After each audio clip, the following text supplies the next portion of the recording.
Good evening बच्चों।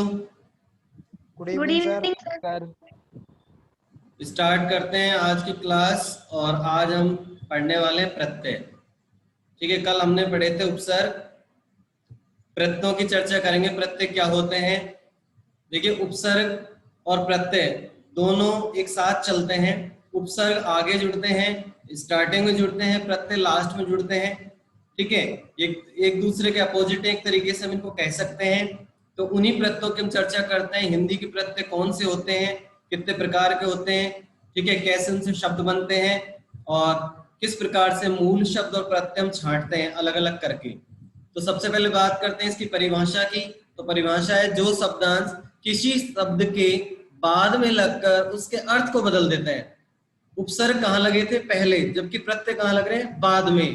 ठीक है, मूल शब्द के बाद में लगते हैं प्रत्यय। मूल शब्द के बाद में प्रत्यय लगते हैं और बाद में लग करके एक नए अर्थ का बोध कराते हैं। बाद में लग करके एक नए अर्थ का वो बोध कराते हैं।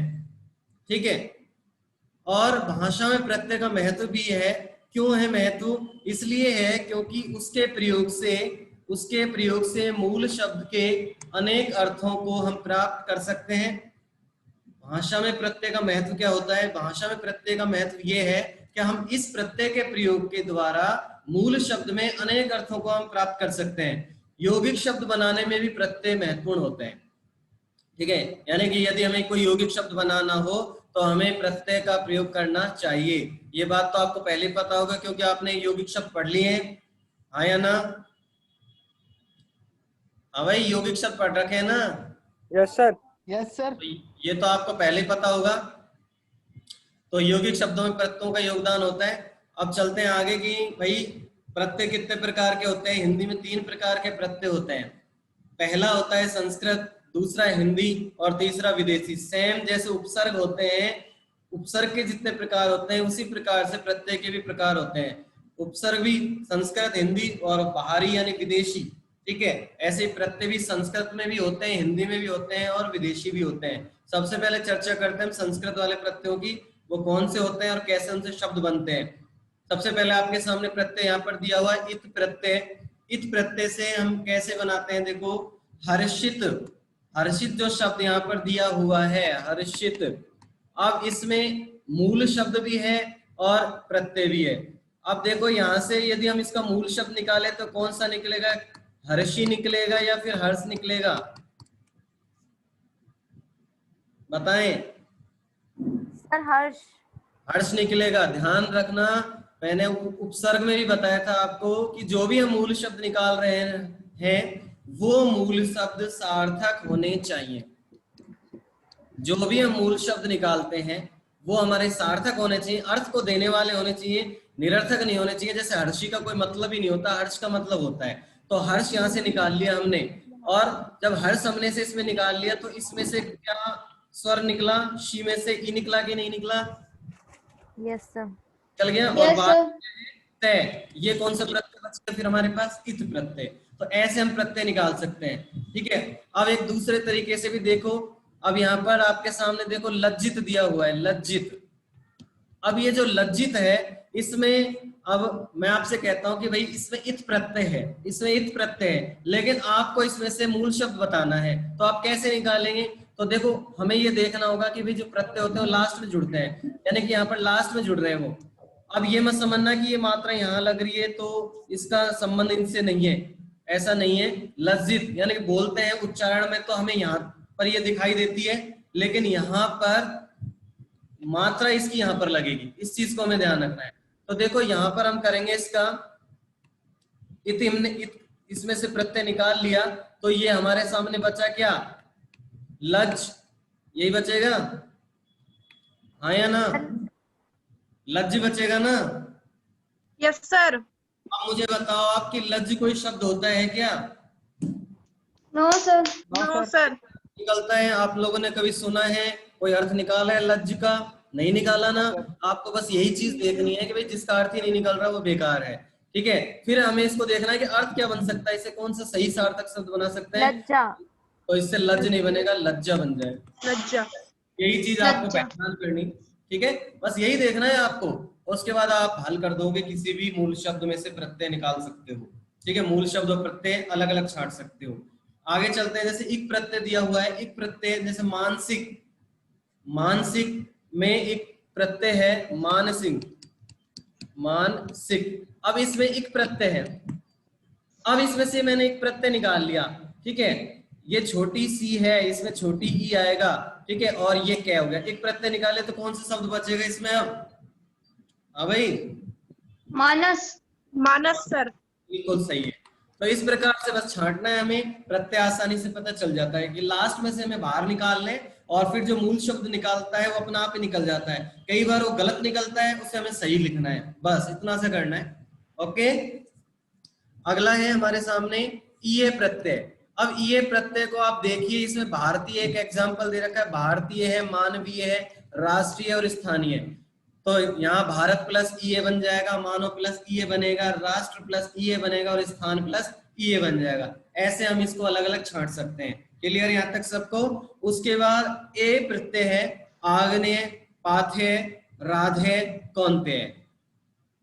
अब देखो यहाँ पर आग्नेय में कौन सा है मूल शब्द, बता सकते हो आप? आंगन। क्या क्या क्या, दोबारा बोलो। सर आंगन। मैम सर ये एक ही मात्रा ये हट जाएगा। बस देखो यहाँ पर ये जो ए प्रत्यय होता है ना, ये जो ए प्रत्यय होता है ये थोड़ा सा अलग होता है। इसके अंदर हमें हमारा जो पहला अक्षर होता है उसको हमें छोटा भी कर सकते हैं, हम इसे लघु भी कर सकते हैं और बड़ा भी कर सकते हैं। अगर बड़ा है तो उसको लघु करके भी हम आंसर निकाल सकते हैं। जैसे आग्नेय है तो इसका हम छोटा बना सकते हैं, ये बन गया हमारा अग्नेय। ठीक है, इसमें से मैंने ए निकाल लिया, तो यहाँ हमारे सामने क्या बचेगा भाई? अग्न। और अग्न का कोई अर्थ नहीं होता, किसका होता है? अग्नि का। ठीक है, तो इसका क्या बनेगा? अग्नि प्लस ए। क्लियर है? Yes sir. ऐसे ही अब पाथे दे रखा है, तो पाथे में से मूल शब्द क्या निकलेगा? पथ प्लस ए, पाथ नहीं निकलेगा, ध्यान रखना। हमें सार्थक शब्द निकालना है। Radhe, yes sir. पाथे में से राधा निकलेगा, राधा प्लस ए है। ठीक है, इसमें से राध नहीं निकल सकता, ये राधा नहीं निकल सकता। हमें सार्थकता देखनी होती है मूल शब्द की, कि वो अर्थ देता भी है नहीं देता। आगे बात समझ में सबके? हाँ भाई फटाफट बताओ, आगे चले। Yes sir. Yes sir. तम प्रत्यय को आप, सबसे सरल है तम प्रत्यय, तो आप देख ही सकते हो। तम में अधिकतम, महानतम, वरिष्ठतम और श्रेष्ठतम जैसे एग्जाम्पल आते हैं। ये हमने पहले भी पढ़े हैं क्या? संस्कृत में पढ़े होंगे आपने, ये लास्ट ईयर पढ़े हैं उसमें प्रत्यय में, नहीं पढ़े? चलो कोई बात नहीं। देखो अब उसके बाद है हमारा वान प्रत्यय। वान जैसे धनवान, बलवान, गुणवान। ठीक है, इस प्रकार से बना देंगे। क्लियर? यस उसके बाद सर। मान, श्रीमान, शोभायमान, शक्तिमान, बुद्धिमान। उसके बाद त्वय प्रत्यय है, जैसे गुरुत्व, लघुत्व, बंधुत्व और नेतृत्व। उसके बाद शाली है, वैभवशाली, गौरवशाली, प्रभावशाली और शक्तिशाली। क्लियर है यहाँ तक सबको? Yes sir. Yes sir. उसके बाद देखो हिंदी के प्रत्यय हैं आपके सामने। 2 मिनट के लिए रुक रहा हूं मैं। हाँ तो देखो अब बात करते हैं हिंदी के प्रत्यय की। हिंदी के प्रत्यय कितने प्रकार के होते हैं? तो देखो हिंदी के प्रत्यय होते हैं 2 प्रकार के, एक तो होता है कृत प्रत्यय और एक होता है तद्धित प्रत्यय। अब इन दोनों की हम चर्चा करते हैं। सबसे पहले हम कृत प्रत्यय की बात करते हैं। कृत प्रत्यय क्या होता है? देखिए कृत प्रत्यय वो होते हैं जो हमेशा धातु या क्रिया के साथ जुड़ते हैं। ये हम पहले भी पढ़ चुके हैं, कृत और तद्धित। फिर बता रहा हूं मैं आपको। जैसे कृत प्रत्यय होते हैं वो तो संस्कृत में तो धातु बोलते हैं उनको, और हिंदी में क्रिया बोलते हैं। उनके अंत में लगते हैं और नए शब्द बना देते हैं, उन्हें हम कृत प्रत्यय कहते हैं। देखिए कृत प्रत्ययों से संज्ञा तथा विशेषण शब्दों की रचना होती है। ठीक है, कृत प्रत्ययों से संज्ञा अथवा विशेषण शब्दों की रचना होती है। संज्ञा से बनने वाले भी यहाँ पर दे रखे हैं आपके सामने एग्जाम्पल। जैसे नए प्रत्यय है, नए से बना दिया बेलन, बंधन, नंदन, चंदन। अब बेलन में से आपको पता है मूल शब्द क्या होगा? क्या होगा बेलन में मूल शब्द? बेल। बेल। ऐसे ही बंधन में बंध, नंदन में नंद और चंदन में चंद। ठीक है, ऐसे ई प्रत्यय भी दे रखा है। बोली, बोल प्लस ई, सोची, सोच प्लस ई, सुनी, सुनी का क्या होगा? सुन प्लस ई, हंसी का हंस प्लस ई। ठीक है। तो ये जो भी है हमारे सामने, ये संज्ञा या विशेषण शब्द ही बनते हैं, ठीक है, इनसे। अब विशेषण शब्द भी यहाँ पर दे रखे हैं, देखो, आड़ी से खिलाड़ी, अगाड़ी, अनाड़ी और पिछाड़ी। अब ये जो खिलाड़ी दे रखा है, अब ये खिलाड़ी एक विशेषता को बता रहा है किसी व्यक्ति विशेष की। अब इसमें से हम यदि प्रत्यय छांटते हैं तो आड़ी हटा दो तो क्या शेष बचेगा? मूल शब्द।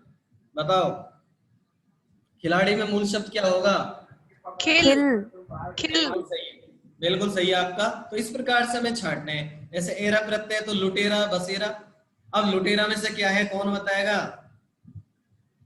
सर लुट बच रहा है सर। लुट या फिर लूट? हाँ यस सर। सर लूट, हाँ सर, आधा हो जाएगा क्योंकि स्वर्ग निकल गया सर। हाँ हाँ, ध्यान रखना, इसका हमारा बन जाएगा लूट। कुछ नहीं होता, लूट होता है। ध्यान रखना इस चीज को। हमें यही चीज देखनी है कि मूल शब्द सही निकलना चाहिए, ये नहीं कि मात्रा थोड़ी सी अलग हो गई तो वो गड़बड़ हो जाती है। ऐसे ये ऊ के डाकू, चाकू, चालू और खाऊ बनेंगे, ठीक है। ये तो कुछ एग्जाम्पल थे। अब यहाँ पर पूरे डेस्क्रिप्टिव तरीके से पढ़ते हैं। कृत प्रत्यय के भेद पढ़ेंगे सबसे पहले। कृत प्रत्यय के कितने भेद होते हैं? तो देखो, यहाँ सबसे पहले कृतवाचक है, उसके बाद कर्म है, फिर करण है, फिर भाव है और क्रिया, यानी 5 प्रकार होते हैं कृत प्रत्यय के, ठीक है। सबसे पहले कृतवाचक की हम बात करते हैं। कृतवाचक क्या होता है? कृत का मतलब क्या होता है? कर्ता। ये आपने वाच्य में पढ़ा था कि नहीं पढ़ा था? पढ़ा था सर। वाच्य पढ़े थे ना, कर्तृवाच्य, कर्मवाच्य और भाववाच्य पढ़े थे ना? Yes sir. तो कर्तरी में किसकी प्रधानता होती है? कर्ता की। कर्ता की। कर्ता की सर। हाँ, तो ये वही कृतवाच्य कर्ता से संबंधित है। तो यहाँ पर कर्ता का बोध कराने वाले प्रत्यय कृतवाचक कहलाते हैं। बस इतना से याद रखना है। अब ये कौन कौन से होते हैं? फर्स्ट है हार, जैसे पालनहार, चाखनहार और राखनहार। अब ये तीनों शब्द आप अच्छे से गौर से पढ़ो तो ये किसी न किसी कर्ता के बारे में बताना चाह रहे हैं। किसी भी कर्ता विशेष का बोध कराते हैं हमें, हाँ या ना? Yes sir. पालने वाला पालनहार, रखने वाला राखनहार, रखवाला, रखवाला को देखो, रखने वाला रखवाला, लिखने वाला लिखने वाला। ऐसे ही सारे यहाँ पर जब कै प्रत्यय देखो, रक्षक, भक्षक, भोष, ये हो गया हमारा पोषक और शोषक। अब ये जितने भी हमारे शब्द हैं यहाँ पर, ये सभी कर्ता विशेष का ही बोध हमको कराते हैं। ऐसे अक में भी देख सकते हो आप, लेखक है, गायक है, पाठक है, फिर नायक है। दाता, अब ये जो दाता है यहाँ पर आप देखो, इसमें ता प्रत्यय है, ठीक है। ता तो प्रत्यय हो गया। मूल शब्द क्या है? बताओ, मूल शब्द कौन सा है इसमें?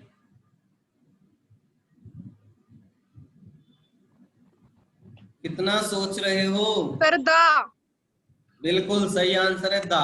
मैंने आपको पहले बताया था, देखो यहाँ कृत प्रत्यय क्या होते हैं? जो धातु या क्रिया के साथ जुड़ते हैं। और इसमें क्रिया शब्द क्या है? दा। दा का मतलब होता है देना। संस्कृत में पढ़ाया लास्ट ईयर, दा का मतलब देना।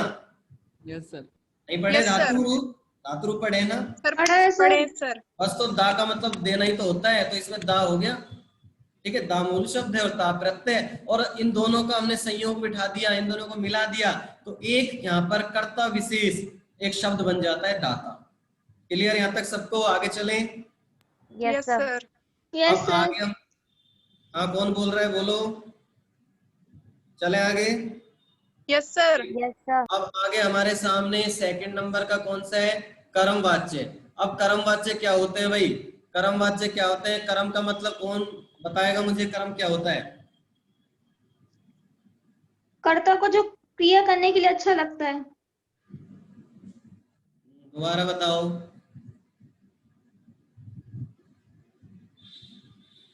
बताओ, कर्म क्या होता है? कर्ता के द्वारा जो काम किया जाता है। कारक में नहीं पढ़ा था क्या? Yes sir. पढ़ा तो था सर। फटाफट दिया करो फिर आंसर। बताओ, आप लोग पढ़ चुके हो ना, आंसर ऐसा आना चाहिए फटाक देनी से, यानी मैं बोलूं नहीं उससे पहले तो आप आंसर दे दो, ऐसा होना चाहिए, ठीक है। तो देखो, कर्मवाचक कृत प्रत्यय। अब ये क्या होता है? कर्म का बोध कराने वाले कृत प्रत्यय कर्मवाचक कृत प्रत्यय कहलाते हैं। ये बात आपको समझ में आ चुकी है, ठीक है। अब देखो, इसको हल करते हैं हम। पहला इसमें औना, औना में खिलौना बनता, बिछोना बना, ठीक है। अब खिलौना में से क्या है यहाँ पर, खिलौना में से हमने औना निकाल लिया, औना निकाल लिया, तो कौन सा यहाँ पर मूल धातु यानी मूल शब्द बना हमारा, बताओ। सर खिल। हिल। ठीक है, खिल सर। खिल बनेगा, ठीक है, सही है बिल्कुल। उसके बाद नी प्रत्यय है, नी में उड़नी, मतनी, छलनी, छलनी में क्या है, छल। छल सर। बिल्कुल सही है। ना में देखो पढ़ना, लिखना, गाना, अब इसमें से आप बहुत अच्छे से पहचान गए, इसमें तो पढ़, लिख और गा, तो ऐसे हमें छांटना है। और ये जो शब्द बने हैं ना, अब ये कर्म प्रधानता वाले हैं, कर्म की प्रधानता है इन शब्दों से जो इन प्रत्ययों के द्वारा बन रहे हैं। तो कर्मवाचक की प्रधानता वाले जो प्रत्यय हैं जैसे औना, नी और ना है, ठीक है। उसके बाद हम आगे चलते हैं तो करणवाचक कृत प्रत्यय आता है हमारे सामने। और करणवाचक कृत प्रत्यय क्या होता है, जो साधन का बोध कराता है, वो हमारा करणवाचक कृत प्रत्यय कहलाता है। साधन आपने पढ़ा है कारक में, करण का मतलब साधन ही होता है, यानी कर्ता जिस माध्यम के द्वारा, जिस साधन के द्वारा, कर्ता जिस माध्यम में साधन के द्वारा कोई भी कार्य करता है तो वो होता है हमारा करण कारक। और वही करण कारक यहाँ पर कृत प्रत्यय बन करके आया है। जैसे इसका पहला है अन, अन से बना पालन, सोहन, झाड़न। अब मुझे बताओ इस पालन शब्द के अंदर, इस पालन शब्द के अंदर मूल शब्द कौन सा है? सर पाल और इसके पाल। नीचे वो और ले आधा और रह जाएगा सर। हलंत। हलंत सर। ये वाला यस सर। या फिर ये? सर पहले वाला रहेगा, आ क्यों हटेगा सर, ए तो हट गया ना ले में से। कन्फर्म है? सर पता नहीं। बताओ। सही है, टेंशन नहीं लें आप, सही है बिल्कुल। वहां से वो आधा हो जाएगा, क्यों हो जाएगा, क्योंकि हमने उसमें से प्रत्यय निकाल लिया है, ठीक है। टेंशन लेने की जरूरत नहीं है, ज्यादा दिमाग नहीं लगाएं आप, ठीक है। सही है आपका आंसर। अब देखो यहाँ पर खांसी, खांसी में कौन बताएगा, खांसी में बताएगा ध्रुव है क्या? यहाँ सर खांसी। बताओ बताओ, ध्रुव तो सुनेगा नहीं, ठीक है आप बताओ। खास। सही है बिल्कुल, खास, ठीक है। तो ये हमारे करणवाचक के एग्जाम्पल है, और भी बहुत सारे रखे हैं, आप देख सकते हैं उनको। फांसी में से फांस बन जाता है, धांसी में से धांस बन जाता है। हमें प्रत्यय निकालना है, उसके बाद यदि हलंत भी आ जाए तो कोई बड़ी बात नहीं होती उसमें। भाववाचक प्रत्यय देखो, अब भाववाचक प्रत्यय क्या होता है, जो क्रिया के भाव का बोध कराते हैं वो प्रत्यय भाववाचक कृत प्रत्यय कहलाते हैं। इसमें एक पहला है आप, जैसे मिलाप, विलाप। अब यहाँ पर दे रखा है विलाप, यहां से मैंने क्या निकाल लिया, आप निकाल लिया, तो यहाँ पर क्या बन जाएगा हमारा मूल शब्द? सर विल और हलंत। बिल। ठीक है, विल, ठीक है। ऐसे ही बनाओ में से बन, बन सर हाँ। ठीक है, हलंत। ऐसे ही लिखाई में से लिख। सर लिख। इसमें पूरा बनेगा लिख, ध्यान रखना, ठीक है। इसमें हलंत नहीं आएगा। अब इसमें आपको एक चीज ध्यान रखनी है, जैसे लिखाई यहाँ पर दे रखा है, इसमें से मुझे कौन सा प्रत्यय बाहर निकालना था, आई, मैंने यहाँ से आई निकाल लिया, यहाँ पर हमारे सामने ये बच रहा है लिख, ठीक है। अब यहाँ पर देखो, इसको मैं अधूरा करता हूं तो इसका मतलब ये आ का योग है, और अधूरा नहीं करता तो आ का रोल खत्म हो जाता है, यही हमको देखना है। तो लिख कैसा आएगा, आधा, क्योंकि इसके बाद में स्वर दे रखा है यानी आ, और उसकी सहायता से हम इसको पूरा कर देते हैं। तो हलंत का योग इस प्रकार से है इसमें, ठीक है। हाँ भाई, यस सर। एक और देख लो यस क्रियावाचक, सर। देखो क्रियावाचक और पढ़ेंगे। ये देखो क्रियावाचक क्या होता है, क्रिया शब्दों का बोध कराने वाले कृत प्रत्यय क्रियावाचक कृत प्रत्यय कहलाते हैं, ठीक है। इसमें जैसे या, एक दे रखा है इसमें या, अब या से बनाया है आया, आया में मूल शब्द क्या है यानी मूल धातु क्या है, सीधा से पता चल रहा है इसमें तो आ, यस सर आ। ठीक है। अब देखो कर प्रत्यय है, कर तो आप बहुत अच्छे से जानते हो, देख कर, आया ना, यस सर। यस इसमें सर। कर प्रत्यय है कि नहीं, और देख, देख क्या हो गया यहाँ पर मूल धातु या मूल शब्द। अब मुझे, मैं जिससे पूछूं वो आंसर देगा। यहाँ पर आरजू मौजूद है लाइव। आरजू आवाज सुन रहे हो आप? आरजू, कोई पता नहीं है इसका। जया, सर सुख और भूल। अरे सुख और मूल कहाँ पहुंच गए? अरे सर आप आ का ही तो पूछ रहे हो, कर्तव्य तो आपने करा दिया। अरे मैं पूछ रहा हूँ आरजू मौजूद है यहाँ पर अरे सर आप लाइव में, ये पूछ रहा हूँ मैं। है यस सर। आरजू या जया में से कोई भी सुन रहा है आवाज? सर हाँ मैं सुन रहा हूँ, लेकिन मेरी आवाज सुन रहे हो क्या? हाँ सर सुन रही, सर मैं बता तो रही थी आंसर आपको। आप आरजू बोल रहे हो? नहीं सर मैं जया बोल रही हूँ।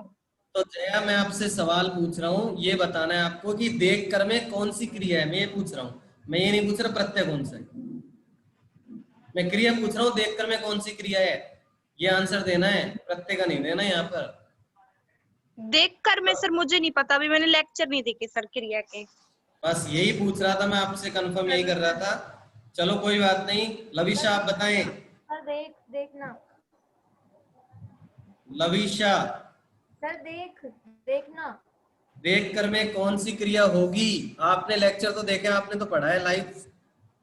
सर देखना। सर मैं बताऊं? हाँ बताओ। पूर्वकालिक क्रिया। बिल्कुल सही आंसर है। किसने दिया ये आंसर? सर प्रेम। शाबाश। पूर्वकालिक क्रिया होगी यहाँ पर, जिसमें कर प्रत्यय का योग होता है क्रिया के अंदर। और कौन सी क्रिया के अंदर? दो क्रियाएं होती हैं उसमें, प्रथम में, द्वितीय में। पूर्वकालिक क्रिया प्रथम क्रिया में लगती है, दूसरी में लगती है पहली में। सर प्रथम में सर। शाबाश। प्रथम में लगती है, कर प्रत्यय का योग होता है और उससे जो क्रिया बनती है वो बनती है हमारी पूर्वकालिक। ठीक है, हम यहाँ पर क्रिया नहीं पढ़ रहे, लेकिन मैंने आपसे पहले बोला था यदि मैं आपसे कोई सवाल पूछ लूं बीच में से तो आपको आना चाहिए हो। तो पूर्वकालिक क्रिया होगी यहाँ पर। अब देखिए क्रियावाचक कृत प्रत्यय और देखते हैं प्रत्यय इसमें। जैसे यहाँ पर दे रखा है आ प्रत्यय, आ से बना सूखा और भूला, तो सूख और भूल यहाँ पर बन जाएगा। उसके बाद ता प्रत्यय, ता से खाता पीता लिखता, तो इसमें से आप बना सकते हो आराम से, खा प्लस ता, पी प्लस ता और लिख प्लस ता। क्लियर यहाँ तक सबको? Yes sir. बताओ फटाफट। Yes, तद्धित sir. प्रत्यय कल पढ़ेंगे, तद्धित। बताओ। Yes sir. Yes sir. Okay sir. अब देखो तद्धित प्रत्यय बच रहे हैं इसमें, वो हम कल पढ़ेंगे। और कल इसके अलावा आपका